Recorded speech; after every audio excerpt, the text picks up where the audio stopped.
Welcome back to the Deep Dive, your shortcut to becoming truly well-informed. Today, we're plunging into a really captivating narrative. Yeah, it's a story just brimming with complex human drama set against this backdrop of naval life, high-stakes intrigue. Our source material. It's a rich collection of observations, letters, conversations, all from Patrick O'Brien's Clarissa Oakes, which you might also know as The True Love. Right.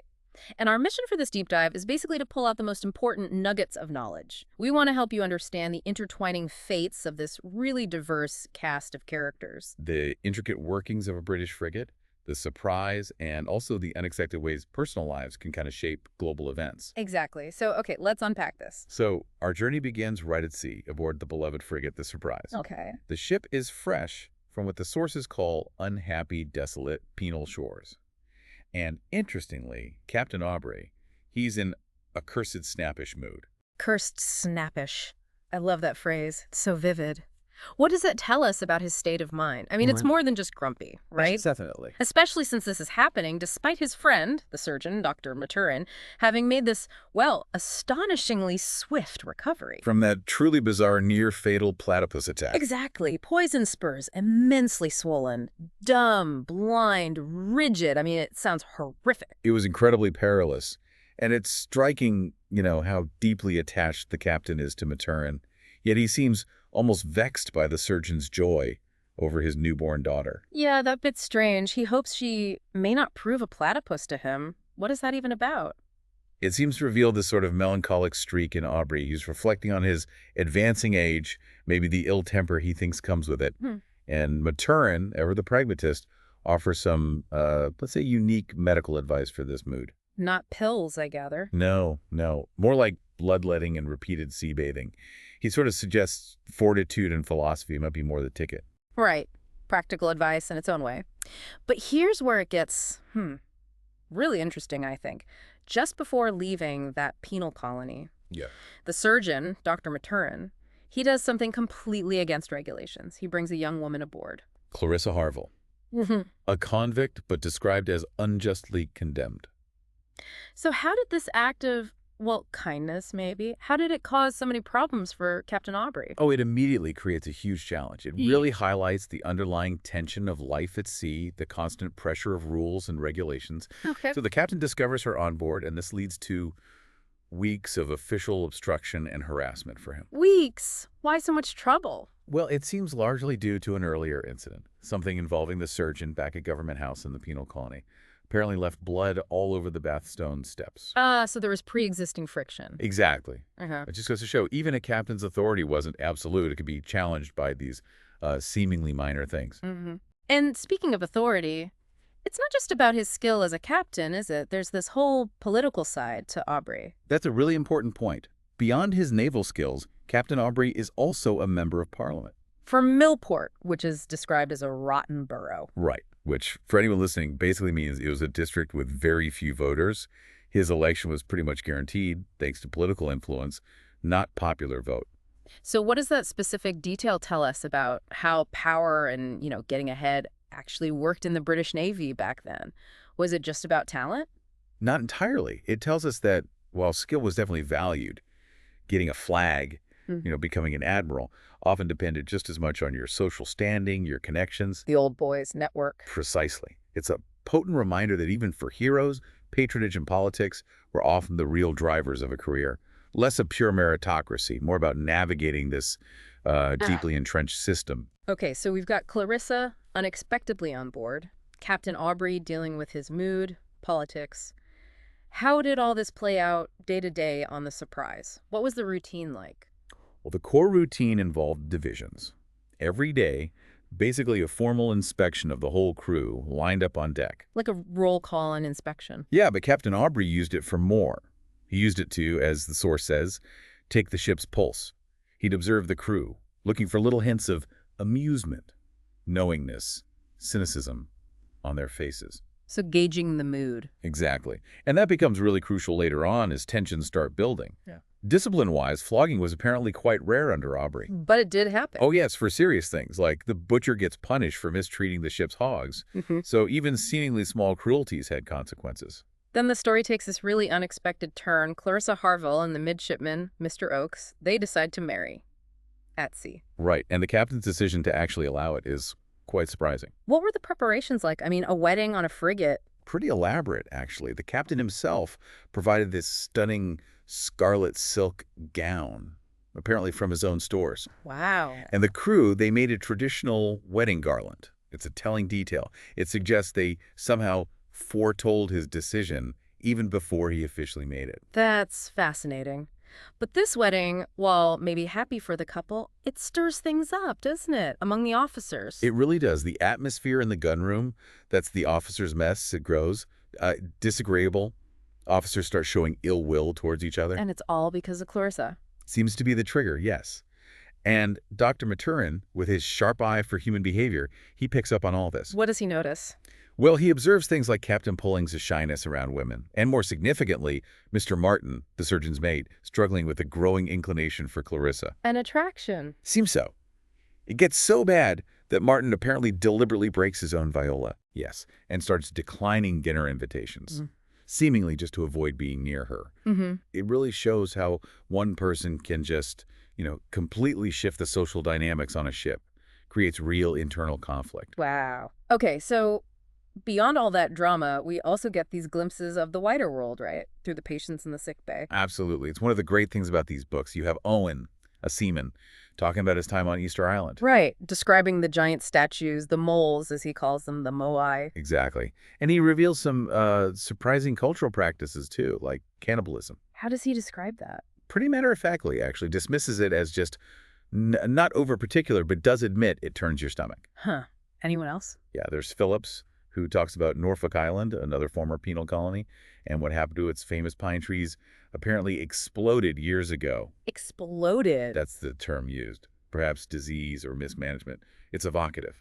And Maturin, of course, he's always a naturalist. Observing wildlife. Keenly. Rare birds, fascinating beetles, discussions about swordfish. And his Melanesian assistants, Sarah and Emily, they're invaluable. How so? Their lack of squeamishness for dissections. It's noted as being really practical for his scientific work.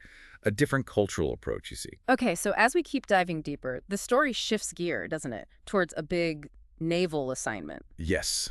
The captain gets direct orders.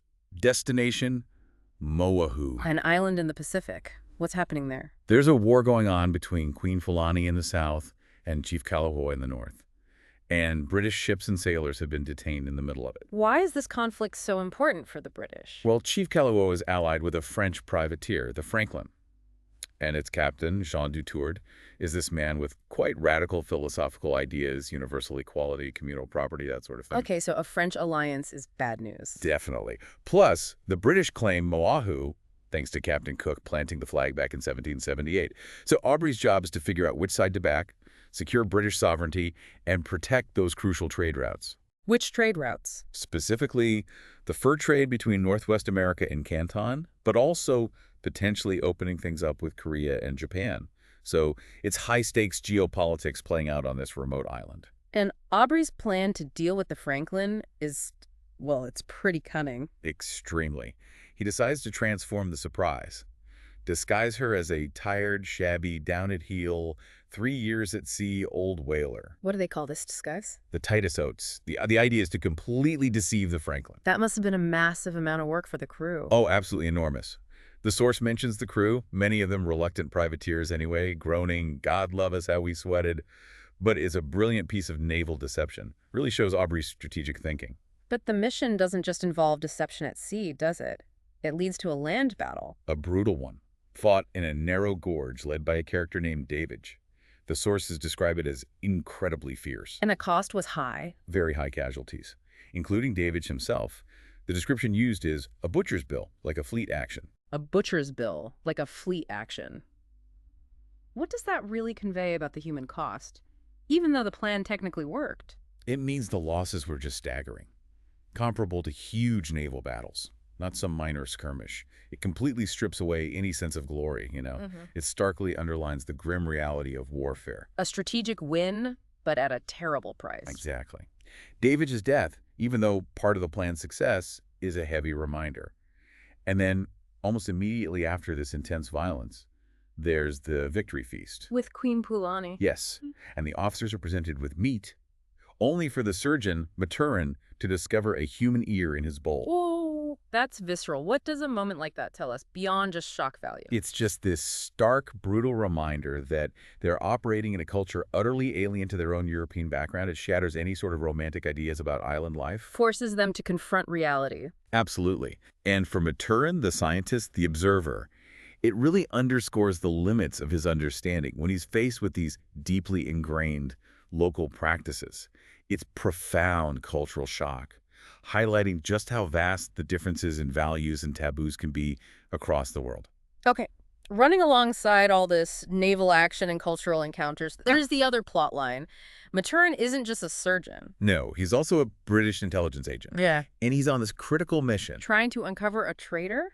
A very highly placed one in the British administration. He refers to this person cryptically as Pillywinks. Pillywinks. Any more description? Described as a lame duke who holds the garter. The Order of the Guard. So we're talking someone really powerful and connected. Exactly. And this is where Clarissa's past becomes unexpectedly crucial. How does she get involved in spy catching? Well, she reveals that she used to work at a place called Mother Abbott's, essentially a brothel. Okay. And while there, she encountered two men, Ledward and Ray, who are key figures connected to the intelligence leaks Maturin is investigating. So she knew them. She did, and her personal revelations about her past, which are quite shocking, involving rape and leading to what's described as an almost clinical attitude towards men, they actually provide Maturin with invaluable insight. Insight into the traitor. And in the mind of the traitor, yes. Her unique perspective, born from terrible hardship, makes her this vital but also very vulnerable source.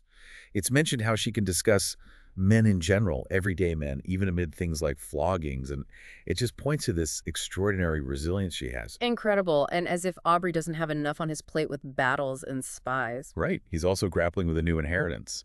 His family attorney died, leaving him a mountain of legal papers to deal with. While commanding a frigate in the Pacific. Exactly.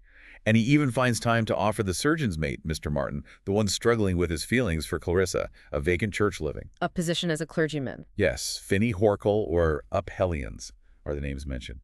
It just shows another side of his responsibilities patronage, looking after people. How common was that, do you think? A captain juggling inheritances, political appointments, and commanding a warship. What kind of pressure did that create? It really speaks to the immense overlapping pressures on captains back then. The lines between military command, political influence, personal finances, they were really blurry. Yeah, uncommon then. Not entirely uncommon for high-ranking officers to have estates or political ties, no. But the sheer volume of these non-naval duties must have been a constant strain. Imagine switching mentally from life-or-death battle decisions to complex legal documents. A huge burden. Definitely. It shows the broad capabilities expected of gentlemen in command, but it certainly added to the isolation and the weight of leadership. Okay, so we're nearing the end of this particular story arc. After all the intensity, the Oakes' Clarissa and her new husband, they depart the surprise. That's right. Mr. Oakes gets a significant promotion. He's made an acting lieutenant and given command of the True Love, the ship they recaptured earlier. Where's he taking her? To Batavia. It's a big step up for him. And Clarissa, what happens to her legally? She was a transported convict. She decides to return to England. She's relying on Maturin's connections specifically to Sir Joseph Blaine, a government official back home, to help navigate the legal complexities of her situation. And their goodbyes are quite poignant. Yes, marked by real expressions of profound gratitude, especially towards Maturin and Aubrey. After all that, how does the atmosphere on the ship settle? What about the captain? Well, post-battle, the captain seems to return to a more amiable state, at least in his cabin. We see him playing his violin again with Maturin's cello. Finding refuge in music and friendship. Exactly. And Maturin reflects on the captain's isolation, noting how many captains become strange or bloody-minded under the pressure. He also thinks about the ship's internal conflicts, these rival clans among the officers. Does he feel he understands them now? Interestingly, no, not completely. He admits his own understanding of the underlying causes is incomplete. He says the complexities can even escape him, despite being such an astute observer. That's quite an admission from Maturin.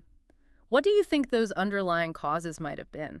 The ones even he couldn't fully grasp, even after Clarissa left? Well, it likely points to those really subtle, maybe almost subconscious dynamics.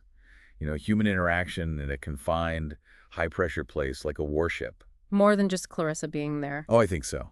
She certainly amplified things, brought rivalries to the surface, but you probably had deep-seated resentments, class differences, personal ambitions, maybe just simple personality clashes, all simmering away already. Right. And Maturin, for all his scientific brilliance, he understands that the human heart, group dynamics, they don't always follow neat, rational explanations. It's a good reminder, really, that even the sharpest observer has limits to their understanding. So we've come to the end of this deep dive into Clarissa Oakes. We've sailed through intense naval battles, navigated complex social stuff, uncovered surprising historical details, and witnessed some really profound personal journeys. It's covered a lot of ground. What stands out most to you thinking back over it all? Maybe the sheer resilience, the human spirit facing adversity. Or perhaps where you find real courage and insight, often in unexpected places, like with Clarissa. Yeah, that's true. As we leave the surprise and its, well, remarkable crew, here's something for you, the listener, to consider. How do moments of extreme pressure, like the ones these characters faced, how do they strip away all the facades? And reveal the truest, sometimes most surprising parts of human nature. Exactly. And maybe how much of what we think we know about ourselves is only really tested when we're forced into completely unfamiliar waters.